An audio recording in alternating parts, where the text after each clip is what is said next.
Listen close, friend, and picture a moonlit desert night in the dusty outskirts of Arizona territory. A quiet rancher haunted by secrets. He never speaks, stumbles upon the unthinkable, a woman chained in the cellar of a crumbling, abandoned shack. Before sunrise, their fates become inextricably bound by desperation, bravery, and an unlikely love story that stretches the limits of the frontier's imagination. Danger lurks in every creak of the floorboards. Secrets coil beneath each footstep on the lonely trail. This is a tale of terror and triumph, betrayal and redemption set against the endless desert night, and it all begins here. Jonathan Rusty Clemens was not born to be a hero. In the Arizona territory of the late 1870s, he was simply a rancher tending a modest spread near Mesquite Gulch. The people in town gossiped that he was once a Union soldier and had left the East to escape painful memories of war. Some said he was an outlaw in hiding. Others believed he was nothing more than a man with a quiet soul. Truth was, Rusty wanted a life free from bloodshed and heartbreak. He had witnessed too much. At 35, he had enough regrets to last a lifetime. Mesquite Gulch wasn't much of a settlement, just a dusty main street lined with wooden facades and a few scattered buildings. The grandest structure was the dilapidated Willow Creek Saloon, owned by the flamboyant Alma DuPont, who claimed to have danced for Billy the Kid once. Nearby sat a feed store livery stable and a modest sheriff's office run by Sheriff Bert Kincaid, a stern man whose only softness was his limp from a bullet wound in his younger days. A short ride from that dusty row was the Clemens Ranch, a humble piece of land with an old barn, a modest cabin, and a few dozen head of cattle. Rusty's days were lonely. He cared for his livestock under the relentless sun, drove them to the nearest watering hole every few days, and spent evenings reading a dog-eared copy of Homer's Odyssey. Nights found him drifting through memories of the battlefield, the roar of cannons, the flash of bayonets, the smell of gunpowder. Over time, the wide expanse of desert and a stubborn stallion named Huck gradually replaced the sound of rifles in his nightmares. One late afternoon, Rusty decided to ride further than usual. The last few weeks, something weighed on him. A sense of unease prickled at the back of his neck, as if the desert itself whispered warnings on the wind. He steered Huck toward an abandoned property a few miles from town. A gray, rotting house nestled behind scraggly mesquite trees. Folks said it was once owned by the Mortons, a family that vanished after rumors spread about shady dealings. No one dared to buy the land. It was rumored to be cursed or haunted. The place was silent as a graveyard when Rusty approached. Sunbeams angled through shattered windows, illuminating dust motes and swirling cobwebs. He dismounted carefully and led Huck around the side, searching for signs of recent visitors. He noticed footprints. They were small, suggesting a woman or a child, and recent enough to ruffle the dried dust. Every hair on Rusty's neck stood on end. He tied Huck and, with cautious steps, pushed open the warped front door. The hinges groaned like a dying animal. Inside, the stench of decay churned his stomach. Broken furniture littered the floor. Rats scurried at the periphery of his vision. Still, he sensed something else, a presence. The sound of muffled whimpering echoed from below. Rusty pulled out his revolver and forced himself forward. Courage wasn't his strong suit, but he'd never forgiven himself if someone needed help, and he turned his back. He found a door leading to a cellar. The whimpering grew louder. Quietly, carefully, he descended into darkness. Rusty's heart hammered. Each creaking step into the cellar felt like walking deeper into the grave. The candle he fished from his pocket barely illuminated the damp walls, slick with an unknown blackish mold. A dreadful smell, something between rotting wood and fear, hung thick in the air. Then he saw her, a woman shackled at the ankles, her wrists bound by coarse rope, her mouth gagged by a dirty rag. She was young, maybe mid-20s, with dirt-caked hair that had once been a sunny blonde. Her eyes, wide with terror, reflected the tiny flame in Rusty's hand. Her dress was torn. Her skin bruised, her lips chapped from dehydration. Rusty dropped to his knees, immediately working on her bonds. As soon as he pulled away the gag, her panicked breath turned to sobs. "It's all right, Rusty," whispered, fumbling for his pocket knife to cut the rope around her wrists. "I'm not here to hurt you. My name is Rusty Clemens." She flinched when the blade touched the rope, but she forced herself to remain still. Once freed, she tried to stand, but collapsed, her legs too weak. The chain around her ankles clanked against the stone floor. Rusty realized he'd need a key or something to break it. "Who did this to you?" he asked, setting down the candle to examine the metal cuff. Her voice was barely above a whisper. I don't know his name. He caught me on the road. I was heading to Mesquite Gulch. Then I woke up here." Tears welled in her eyes. "He left, said he'd be back." Rusty's stomach turned. The fact that her captor might return any moment made his skin crawl. "Do you know where the key might be?" She shook her head. He carried it on a chain around his neck. Without hesitation, Rusty stood and scoured the small cellar. Cobwebs and gloom were all that greeted him, no sign of any key. He refused to abandon her to go search for tools in town. Time was too urgent. Whoever did this could return. So he located a rusty iron pipe, clenched his jaw, and used every ounce of his strength to pry at the shackle. After several terrifying minutes, the chain snapped. "Can you walk?" he asked gently, slipping an arm beneath her shoulders. Her name, as he soon learned between ragged breaths, was Catherine "Cat" Whitfield. She came from Ohio, traveling west in search of relatives rumored to have settled near Tucson. She'd stopped in Mesquite Gulch for directions, and that's when she caught the attention of a stranger, tall with a jagged scar across his left cheek. Catherine was unsure of other details. Everything happened so fast. She was seized, thrown into a wagon, and brought here. Rusty scooped her into his arms, doused the candle, and led her up the stairs.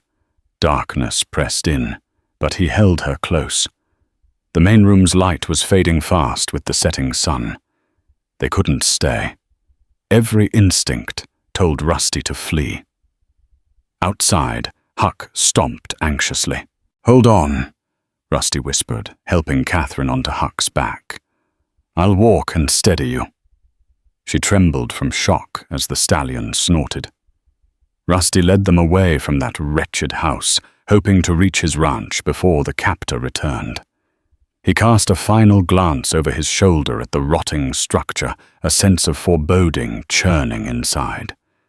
They disappeared into the desert dusk, unaware that fate had just woven their lives together in a single thread, one that would be tested long before dawn. The sliver of moon barely lit the rocky trail as Rusty guided Huck across the open desert. Every now and then Catherine whimpered from the pain in her ankles and wrists, prompting Rusty to pause, let her adjust and muster enough strength to continue. He offered her his canteen. She drank greedily. In the still desert air, the squeak of the saddle and the soft crunch of boots on dirt sounded unnaturally loud, as though the darkness had swallowed all else. "You're all right now," Rusty kept murmuring, more to reassure himself than anything. "I'll get you someplace safe." She remained silent, eyes scanning the horizon. Rusty sensed the fear she held inside, the residual terror of captivity. He wanted to ask more questions: who she was, what had led her here. But it didn't feel right. She needed rest, comfort, and the assurance of safety before she would speak freely. Eventually, they saw the flicker of a lantern on Rusty's porch. He had left it lit, a beacon for himself on nights he roamed far. By the time they arrived, Catherine was barely conscious. Her slight frame slid off Huck, and Rusty caught her just in time. With a gentle touch, he carried her inside, laying her on his bunk. The cabin was humble, a single room, with a worn wooden floor, a small kitchen area, and a bed in the corner. A door led to a tiny side room that served as storage. Rusty lit a lamp and knelt by her side. He rummaged through a battered metal box holding rudimentary medical supplies, bandages, salve, and a jug of whiskey strong enough to clean wounds or dull the worst pains. He carefully washed her bruises, applied the salve, and wrapped her wrists and ankles. She hissed as the antiseptic stung, but she didn't fight him. "Thank you," she finally whispered, her voice weak. Rusty said nothing. Instead, he fetched a blanket from a chest, covering her gently. He heated water over the small stove and made a pot of coffee. The events of the evening weighed on him heavily. He still couldn't believe the night's discovery. A woman chained like an animal in that foul cellar. How many days had she been there? How many times had she wondered if she'd ever see the open sky again? After forcing himself to take a quick sip of the scorching coffee, Rusty stepped outside to think. The desert night greeted him with cold wind and distant coyote howls. The old conflict within him surfaced: the soldier who'd seen unspeakable horror, and the man who craved a life of peace. He glanced through the cabin window at Catherine's sleeping form, resolve settling in his gut. He couldn't just wash his hands of this. Whoever locked that woman up might still be out there. They might come looking. He patted Huck's neck. Tomorrow, he would ride into Mesquite Gulch, inform Sheriff Kincaid, and see if he could track down the monster who did this. But first, Catherine needed time to heal. The moon drifted through the sky, shining coldly upon the desert scrub. Rusty made up his mind, no matter what it cost him, he would protect Catherine. He had left the war behind, but old habits die hard. Something told him a new battle was brewing, one that would test his courage more than any he had fought before. At the crack of dawn, Rusty woke Catherine, offering her a meager breakfast of beans, biscuits, and coffee. She ate slowly, each bite a task in her weakened state. Dark circles rimmed her eyes, but she seemed calmer now. "I need to head into town," Rusty said gently. "Sheriff Kincaid has to know what happened. The man who hurt you. He's not going to just disappear. Will you be all right here alone for a few hours?" Catherine's hands trembled around the tin cup. "I'll be fine," she managed. "I want this man caught. I'm scared he'll find me." Rusty placed a comforting hand on her shoulder. "I'll make sure no harm comes to you," he promised, looking into her eyes. Something unspoken passed between them, a fragile trust, perhaps. "Lock the door behind me. Don't open it for anyone." Not long after, Rusty found himself guiding Huck down the winding trail to Mesquite Gulch. The early morning sun bathed the desert in a pale glow, as if washing away the nightmares of the previous night. But fear continued to gnaw at Rusty. He recalled the scars on Catherine's wrists, the sheer cruelty of leaving someone to rot in that cellar. This territory was harsh enough without men who preyed on the vulnerable. He arrived at the sheriff's office, a squat building with peeling paint and a battered sign. Inside, Sheriff Bert Kincaid sat behind his desk, poring over the local wanted posters.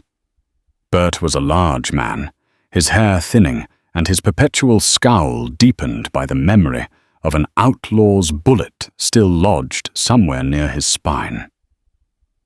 "Morning, Rusty." Bert drawled, looking up. "What brings you in this early?" Rusty removed his hat, eyeing the door to ensure no eavesdroppers. "I found a woman chained up in that old Morton place." Bert's scowl deepened. "Chained." He sat up straighter. "Is she alive?" "Barely," Rusty said. "She's at my ranch right now, resting. She told me a man abducted her on the road, stuck her in that cellar and left her. She's got bruises, rope burns, the whole lot. Name's Catherine Whitfield." Bert inhaled through his teeth. He was silent a moment as he let the gravity sink in. "We've had rumors of travelers going missing lately, but no one reported seeing any wrongdoing." "Let's see, Catherine Whitfield. Not a name I recall. Did she describe the man?" Rusty recounted what he knew: the scar on the left cheek, the chain with a key around his neck. Bert flipped through a few wanted posters. He paused on one that depicted a lanky figure with a scar, but the details were too vague. "Could be Tom Scarface. Greeley." Bert mused, tapping the poster. "He's rumored to run with a gang out near the border, smuggling contraband into Mexico. But they're more into robberies, not kidnapping. Still, times change, criminals change. I'll look into it." Rusty shifted on his feet. "I want to help Bert. That woman's terrified. She needs justice." Bert gave him a steady look. "This territory's got a way of swallowing people whole. If you're set on helping, you best be ready for trouble. This Scarface, Greeley. If it's him, he won't think twice about putting a bullet in you." Rusty looked at the scar on Bert's cheek. An old bullet graze from a skirmish years back, and nodded. "I've seen worse," he said quietly. His gaze flickered with the haunted memories of the battlefield. Bert sighed, rising to his feet with a creak in his knees. "All right, I'll gather a posse, see what we can find. You ride back and keep that young lady safe. If Greeley or some other scoundrel is lurking, they might come around."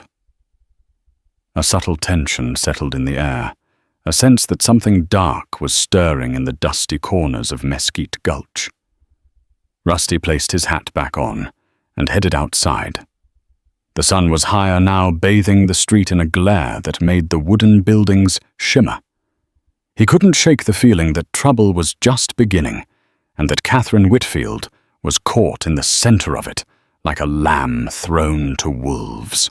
By the time Rusty returned, Catherine was awake and seated in his rocking chair, her bandaged ankles propped on a crate.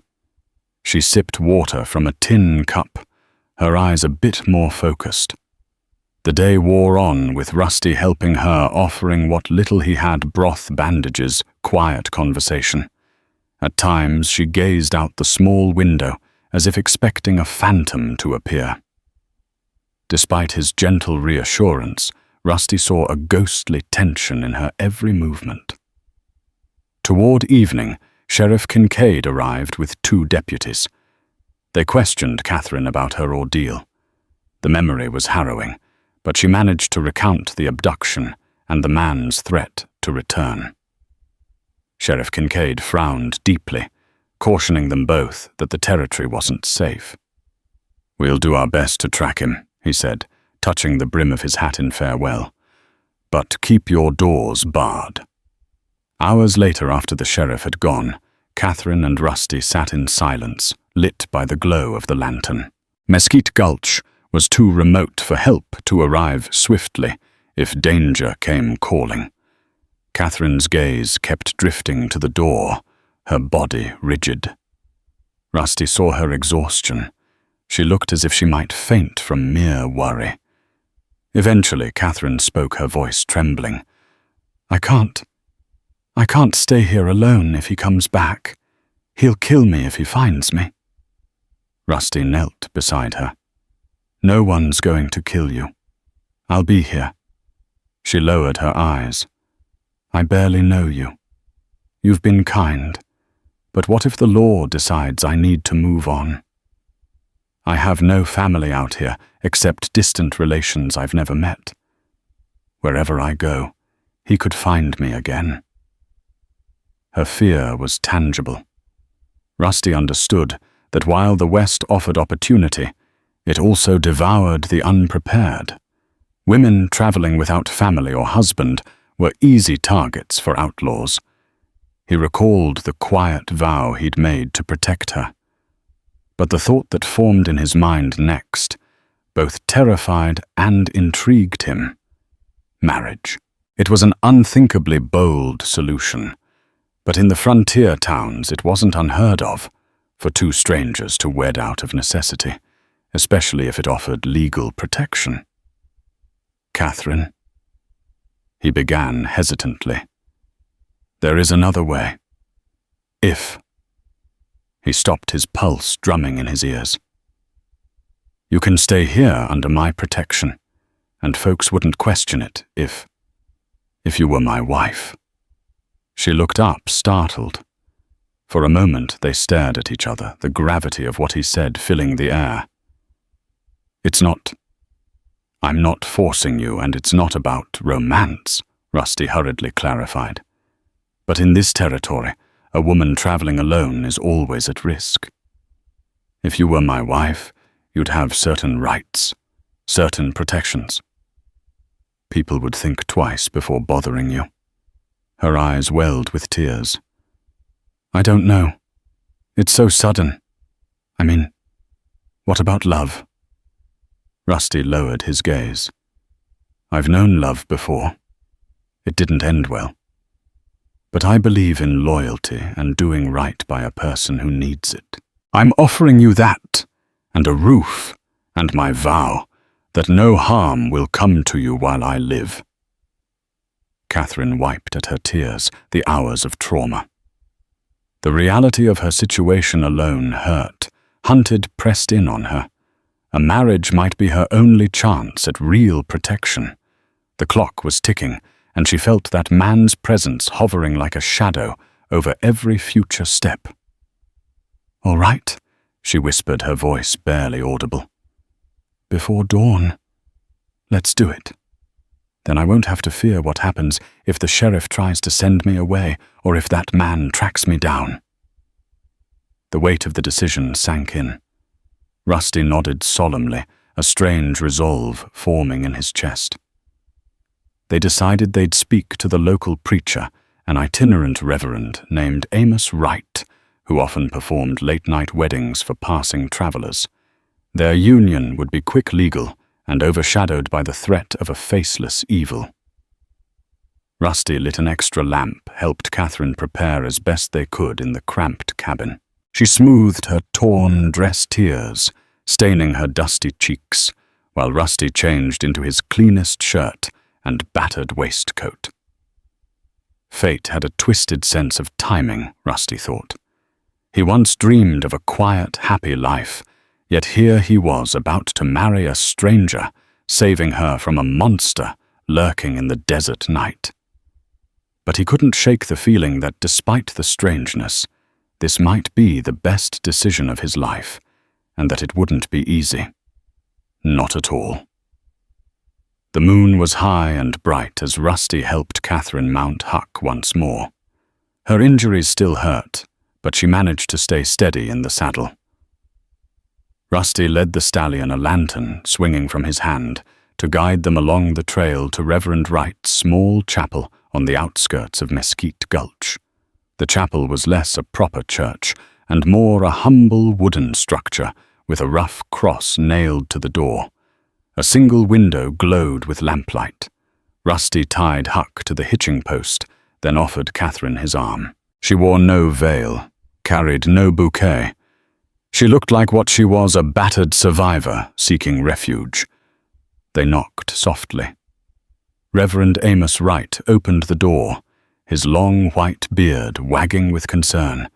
He squinted through wire-rimmed spectacles. "Rusty Clemens." "At this hour." "And who's this young lady?" Reverend Rusty said, removing his hat. "This is Catherine Whitfield. We'd like you to marry us, tonight." A flicker of surprise crossed the Reverend's face, but frontier ministers were used to abrupt weddings. He opened the door wider, ushering them in.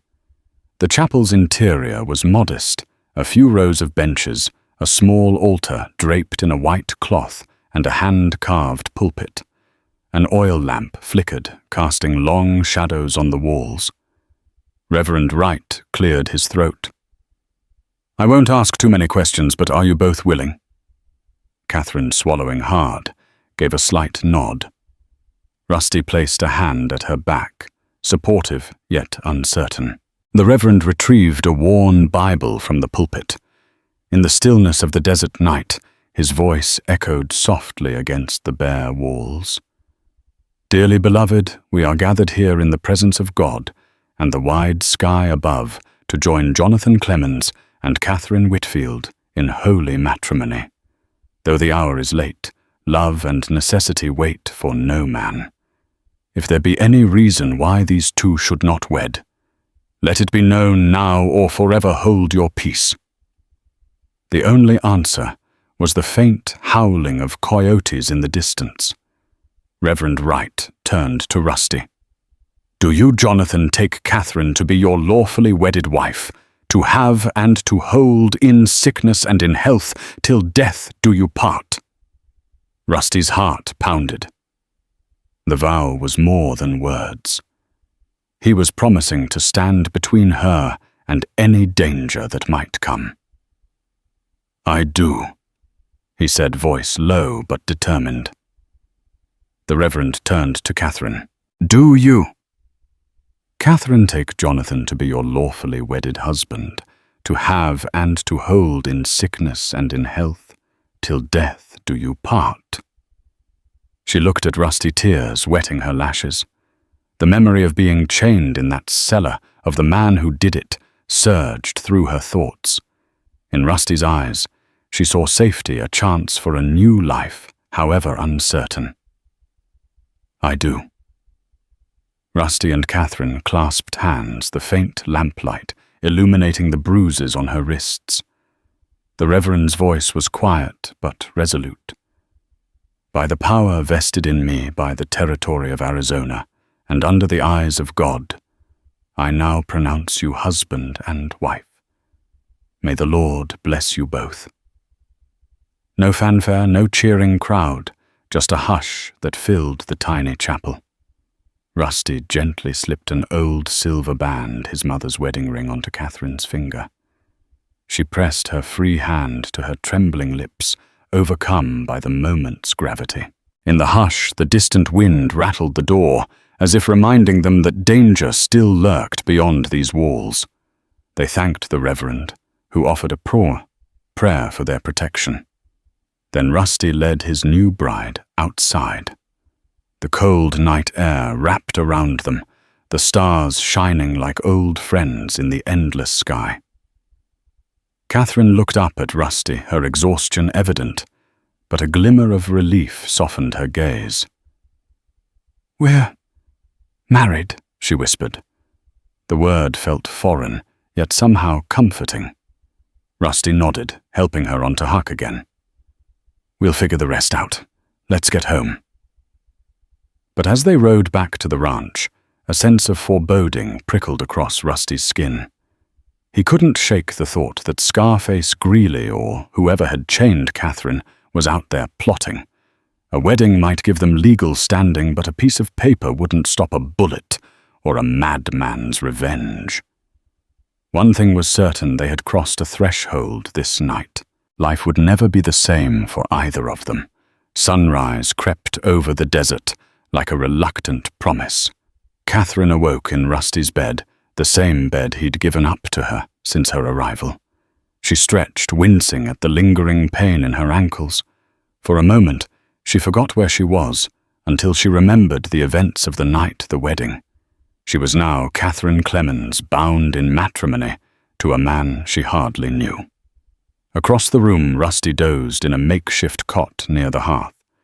He stirred at the sound of her moving, blinking, bleary eyes. "Mornin'," he mumbled, rising to stoke the fire. Their first few hours as husband and wife felt surreal. Neither knew how to navigate these new roles. Rusty silently made breakfast, simple eggs and biscuits, while Catherine smoothed her hair with a small brush. She found an old cotton dress in a trunk that belonged to Rusty's deceased mother. It was a bit loose around the waist, but it was far cleaner than the torn dress she'd been rescued in. As they ate, an awkward quiet lingered, broken only by the sizzle of the skillet. Eventually, Catherine spoke. "Thank you for everything." Her eyes darted to the ring on her finger. "I still can't believe I'm married."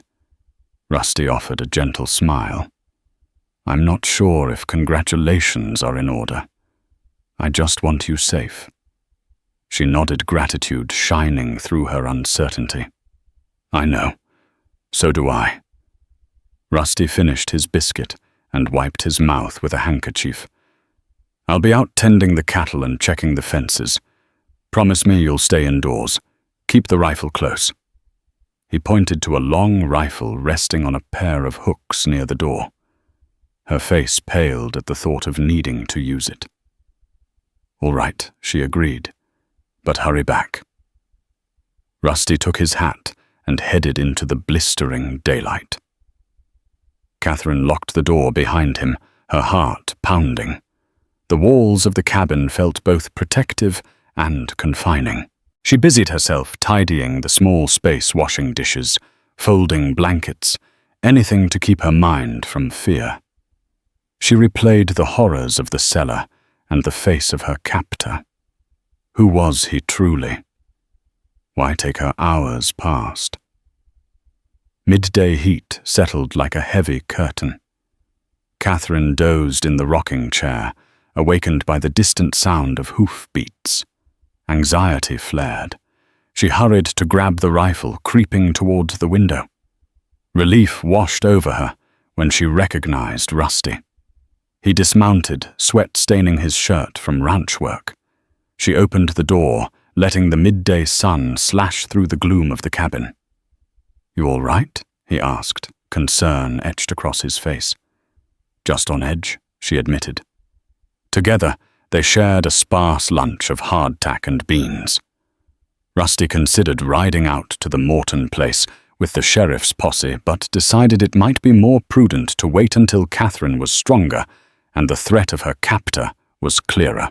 Then in the afternoon, hush, a knock sounded at the door, stern, loud, demanding.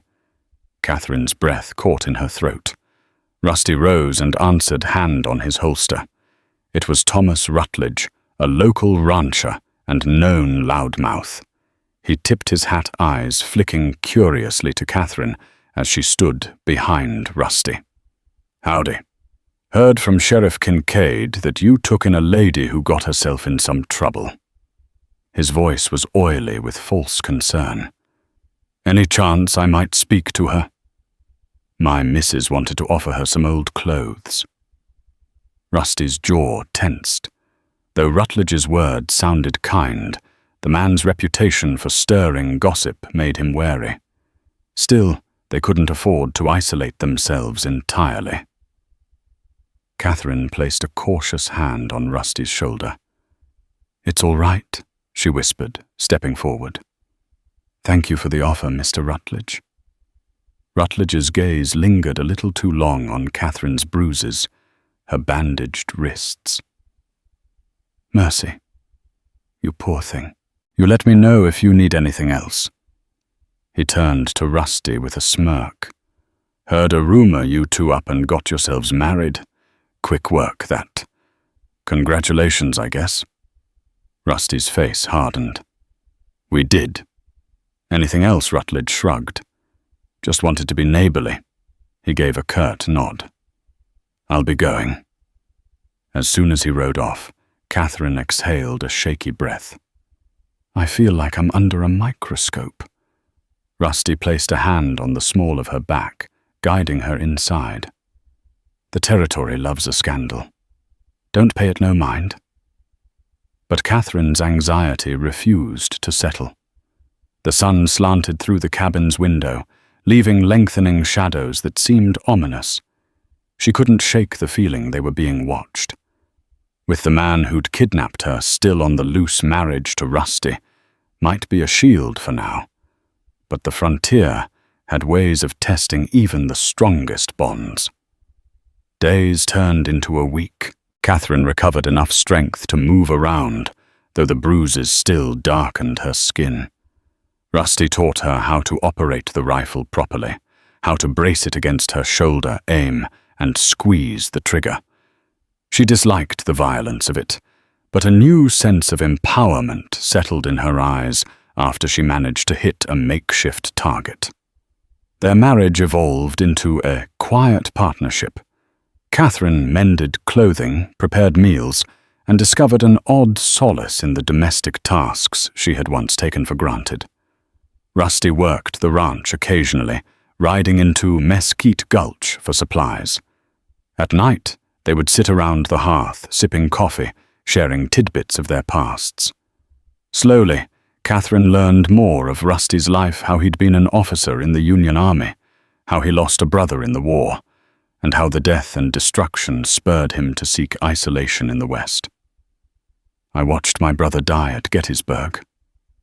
Rusty confessed one night, his voice tight with anguish. We grew up on a small farm in Illinois. After the war, I couldn't stay. Too many memories. Catherine's eyes glistened with sympathy. She hesitantly reached out, placing her hand over his. I'm sorry. He nodded, grateful for her kindness. Then Rusty ventured to ask about Catherine's past. She grew pensive. I was born in Ohio. My father died when I was young, and Mother remarried. My stepfather was cruel, so I left. I heard rumors about an uncle in Tucson who struck it rich in silver prospecting. I thought maybe I could find him, start a new life. She paused, her gaze distant. But I never made it that far. A fragile silence filled the cabin. They had both known hardship. In that moment, it felt like they understood each other, two wounded souls, forging a wary companionship under unusual circumstances. Despite the small comforts, Catherine remained on alert. She couldn't forget the man with the scar. Sheriff Kincaid's search turned up no solid leads, only rumors. A couple of travelers had reported seeing a lone rider near the Morton house at dusk, but no one confirmed who it was. Each day that passed without closure wound Catherine's nerves tighter, as if a storm loomed on the horizon. Then one afternoon, Rusty returned from a supply run carrying a folded letter. He handed it to Catherine with a furrowed brow. Got this from the stage office. It's addressed to you. Her heart hammered. She opened it to find a brief, cryptic note. I know who you are, Catherine Whitfield. I remember what you did. Leave now or face the consequences. No signature, no indication of who wrote it. But fear seized Catherine's chest. Her eyes darted to Rusty, who read the letter, his jaw clenching in anger. You have any idea who could have sent this? He asked quietly. She shook her head, stunned. None. Unless... Her thoughts swirled. There was only one man who threatened her so intimately, her captor. The man with the scar. But how had he managed to leave a letter in Mesquite Gulch without being seen? Rusty's gaze turned cold, soldierly. We'll lock everything down here. We'll be ready for him. In the following days, they bolstered the ranch's defenses. Rusty set traps around the perimeter, taught Catherine how to reload the rifle, and slept lightly, one hand on his revolver. They were living on borrowed time. The tension between them was a shared fear, but also a strange bond. If the scarred man came, they would stand together, husband and wife, in name and necessity. Yet Catherine feared that if confronted by her abductor, she might freeze from terror. She had nightmares of that cellar, the clanking of chains, the taunting grin on the man's scarred face. Each dawn she woke with a gasp of relief flooding her, as she realized she was safe in Rusty's cabin. But for how long? The evening sky spread a tapestry of stars over the desert when Catherine and Rusty sat by the hearth, the cabin lit by a single lantern.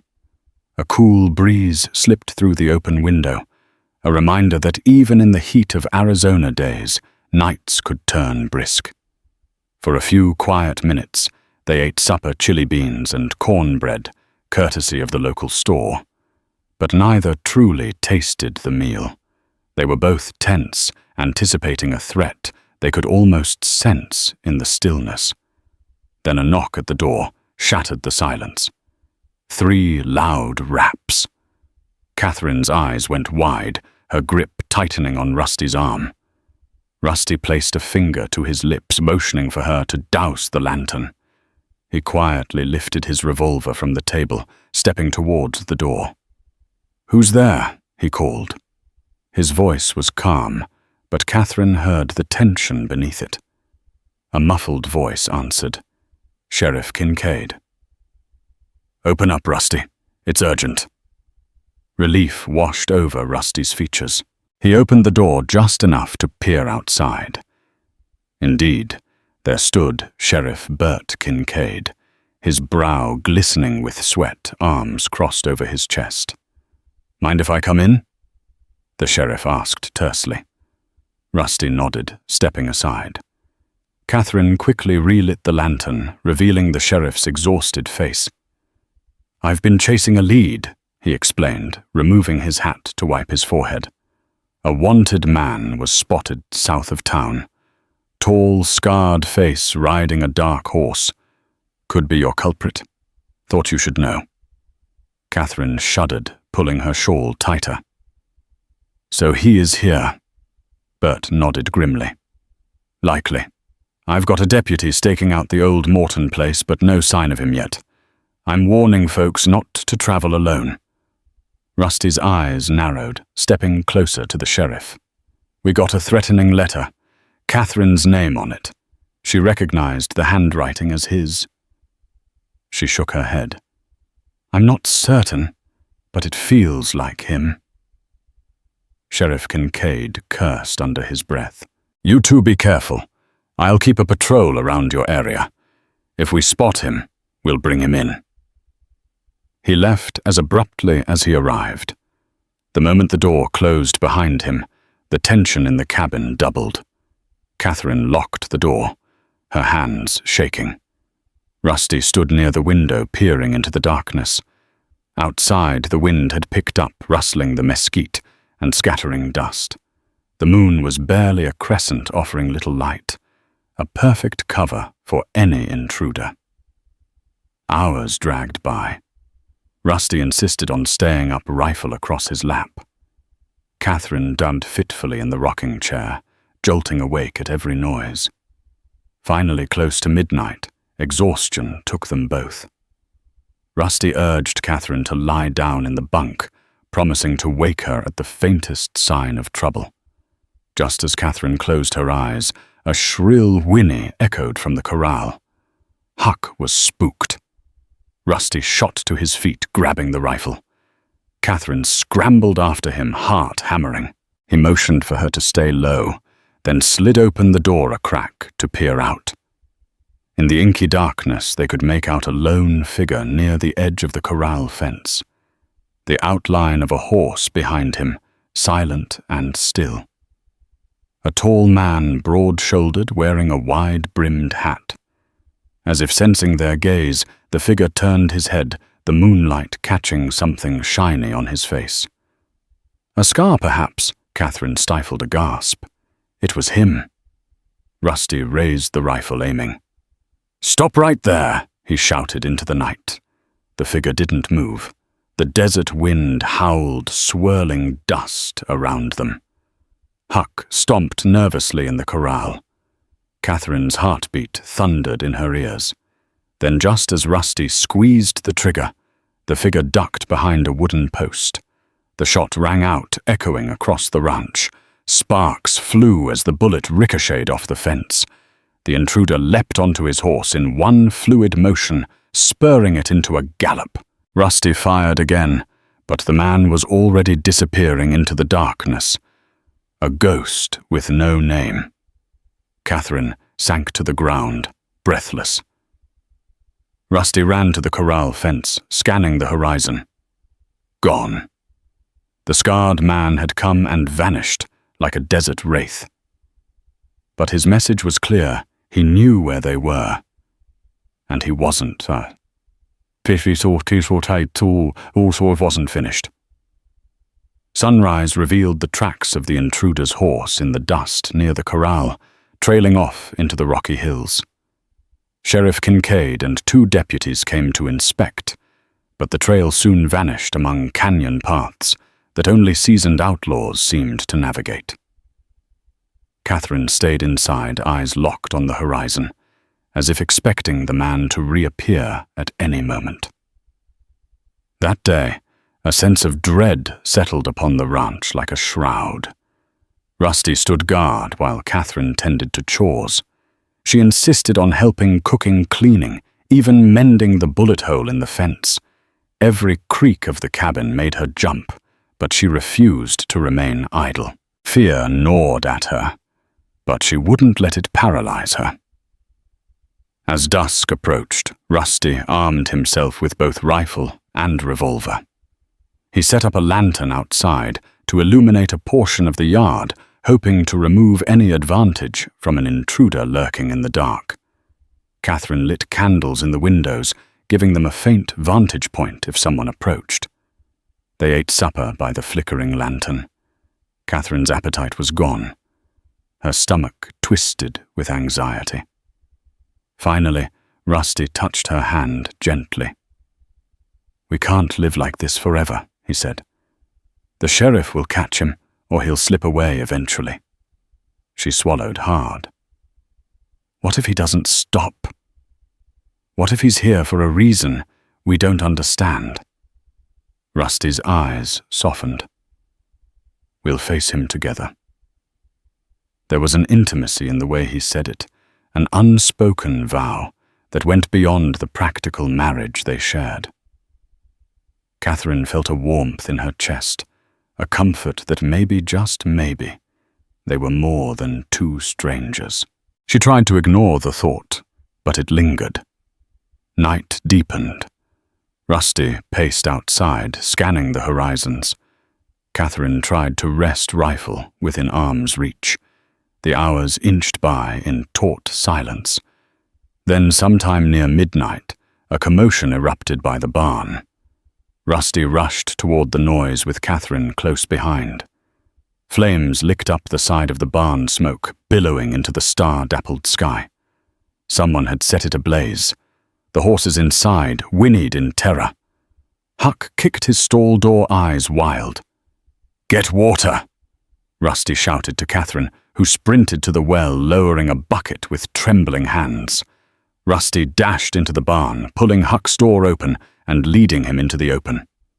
Another horse Rusty had just bought, a mare named Sugar, was rearing eyes, rolling in fear. He managed to calm her enough to guide her out as well. Catherine threw buckets of water on the flames, coughing as sulk filled her lungs. Rusty joined her, ignoring the heat that singed his shirt sleeves.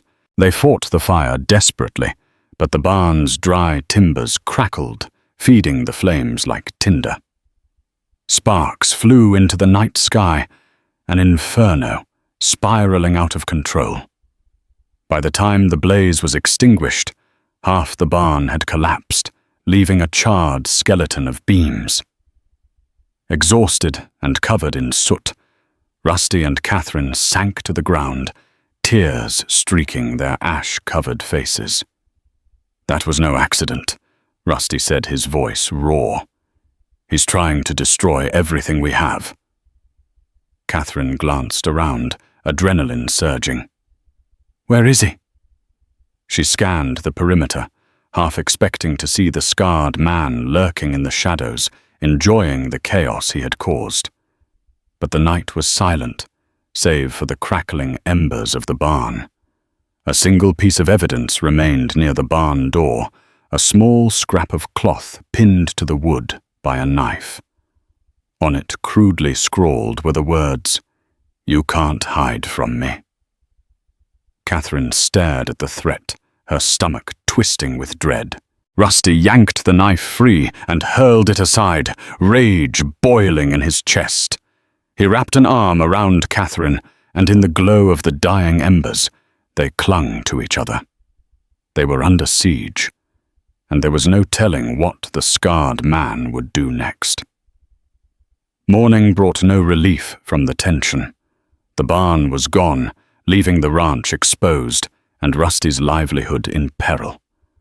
Catherine tried to help salvage what she could from the smouldering wreckage boards, a few tools, anything that might be used to rebuild. Rusty worked in grim silence, the muscles in his jaw tight with anger. He blamed himself for failing to protect Catherine and their home. Sheriff Kincaid arrived mid-morning with a posse in tow, shock rippling across his normally stoic face when he saw the destruction. "Devil's doing," he muttered, shaking his head. "We searched the area last night, but found no sign of him." Rusty clenched his fists. "He's playing with us. He could strike again any time." The sheriff nodded. "All the more reason to be vigilant. We'll patrol the roads. You two might consider spending a few nights in town, somewhere safer." But Rusty shook his head stubbornly. "If we leave, he wins. This is my land, my home. I won't be run off like a coward." Catherine stood beside him, determination resonating in her stance, despite her trembling hands. She was terrified, but she refused to abandon Rusty.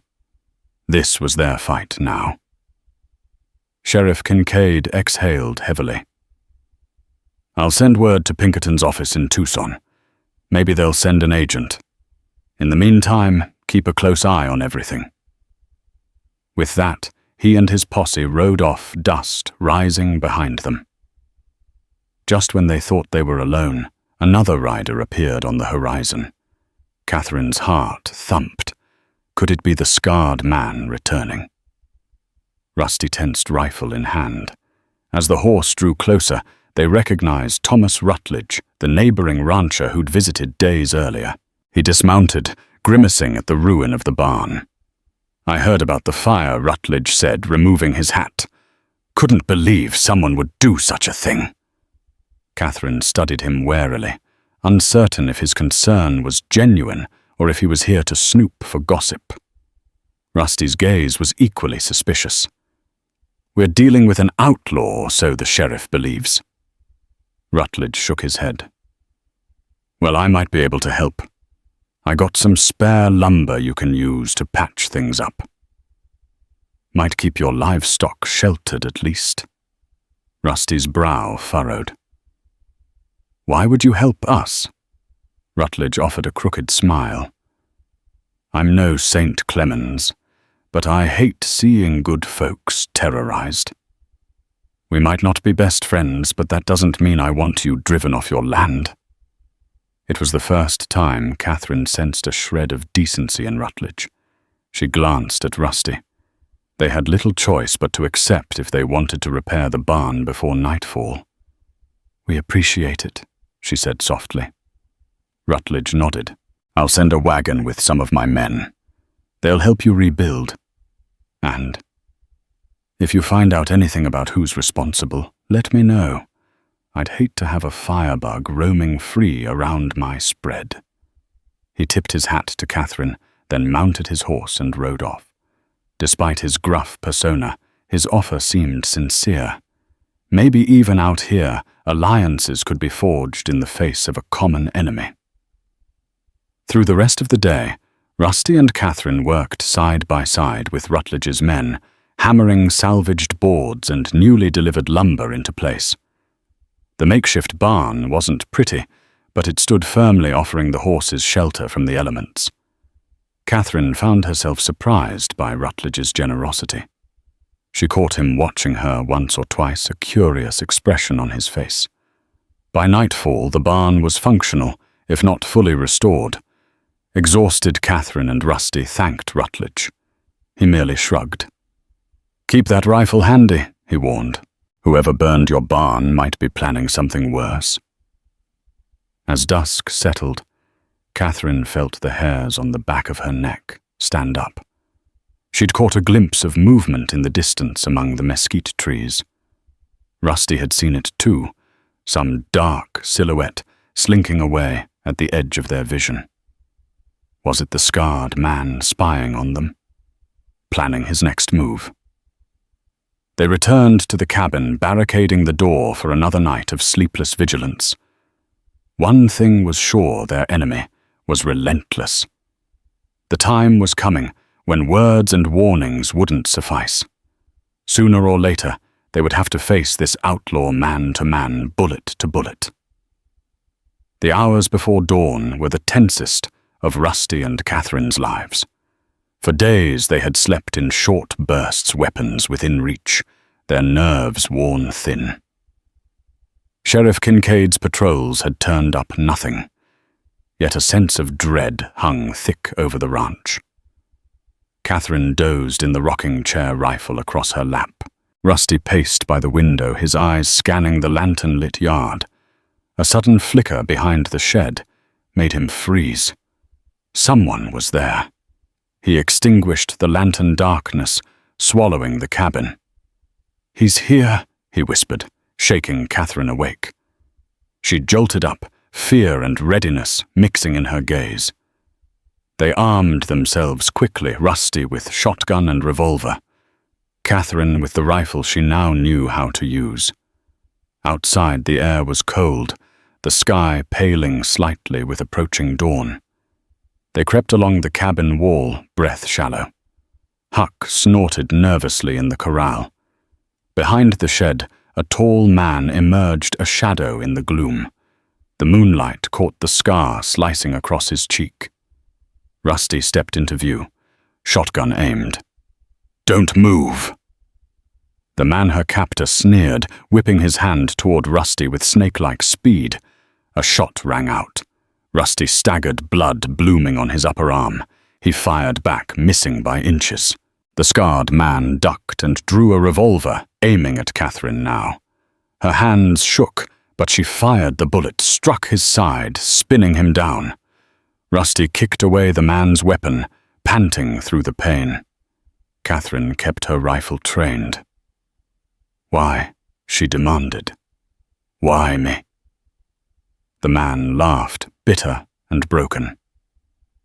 "Your father, James Whitfield, he left me to die. Took what was mine. So I came for you instead." Catherine's world tilted. Her father, gone for years, had cast a shadow long enough to nearly destroy her. Rusty growled. "So you tortured a woman for a dead man's sins?" The outlaw smiled through bloodied teeth. "A promise is a promise." Catherine's finger twitched on the trigger. Every nightmare, every shackle came flooding back. But when Rusty gently laid a hand over hers, she let the rifle lower. "Let the law deal with him," he said. The man slumped, breath ragged. They bound his hands with rope and dragged him toward the cabin. At dawn, Sheriff Kincaid arrived, alerted by the gunshots. His deputies hauled the wounded man into a cart. "He'll stand trial," the sheriff muttered grimly. "He's got charges enough to hang 10 times over." As the cart rolled away, Catherine met the outlaw's glare. But this time she didn't flinch. Later, she sat beside Rusty on the porch, bandaging his wounded arm. "You need a doctor," she whispered. "I'll be fine," he said. Voice soft. "It's just a graze." Tears brimmed in her eyes. "I never meant for any of this. You risked your life for me." Rusty gently covered her hand with his. "I'd do it again." They held each other's gaze, the silence saying what words could not. The night was behind them, and in its place morning broke with the promise of something real, not perfect, but forged through fire. They had survived, together. Thus ends the harrowing tale of how a quiet rancher found a woman chained in a deserted cellar, and before dawn vowed to protect her with his name and his life. Their story is one of desperate beginnings and frontier courage, a testament to how fate can throw two strangers together when evil threatens to devour the innocent. By standing as one, Jonathan Rusty Clemens and Catherine turned a cruel twist of destiny into a union forged by necessity, tested by fire, and strengthened by loyalty. If this story stirred your imagination and your heart, we invite you to become part of our frontier journey. Please like, share, and subscribe to our channel for more gripping tales from the Wild West and beyond. Your support helps keep these stories alive and the spirit of the Old West burning bright for future adventurers. Saddle up, friends, the next saga awaits.